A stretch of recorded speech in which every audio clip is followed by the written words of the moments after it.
ታሪክ እንሰራለን። ዘንድሮ ታሪክ ነው በዓለም ላይ ነው የምናሳውቀው። ሁሉን ነገር ስንሰራ ዓለም እንዲያውቅ እያደረግን ነው የምንሰራውና ዓለምን ነው የምናደምመው።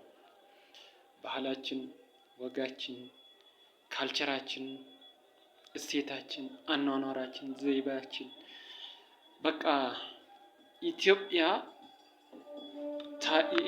ታሪክ ከመጀመሪያ እስከ አሁን ድረስ ያለችው አሁን በእኛ ትውልድ ላይ የደረሰችውን ከመጀመሪያ ጀምራ እስከ አሁን ድረስ ታሪካዊ ያላትን ሂስትሪ ዓለም እንዲያውቅ እፈልጋለሁ። ዓለም ይወቅ። አንዴ ሌላው ቀርቶ የአሰብ እስከ ዛሬ ድረስ መዘግየቱ አክሰሱ የአሰብ አክሰስ ለምን እስከ ዛሬ ድረስ ከኢትዮጵያ ተነጥሎ ኖሯል?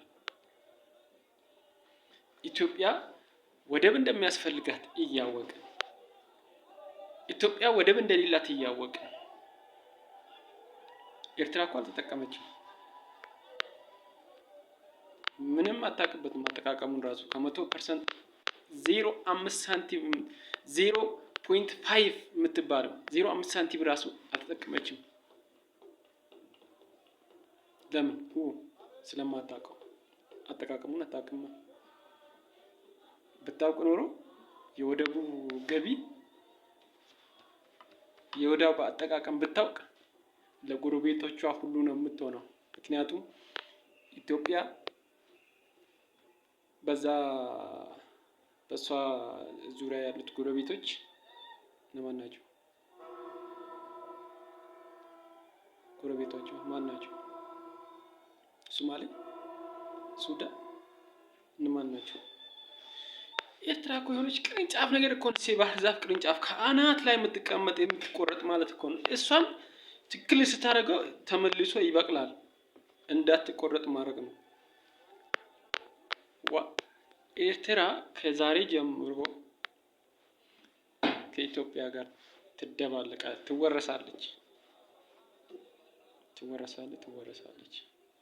እኛ ባህላችን ደስ ሲል እንዴት እንደሚደምር የቁልቢ ገብርኤል ዕለት ውሏችን ራሱ አከባበራችን ሲያምር አደማሙ የእውነት እኮ አንድ ቱሪስት ነው። ለቱሪስት የሚመጡት እኮ ይሄ አንድ ገቢ ነው የሚገባው። የኢትዮጵያን ባህል አኗኗር ዘይቤው ለቱሪስት መሳቢያ ነው። ወደ ኋላ መቅረት የለበትም። የወደቡ ጉዳይ ግን ልባት ማግኘት አለበት።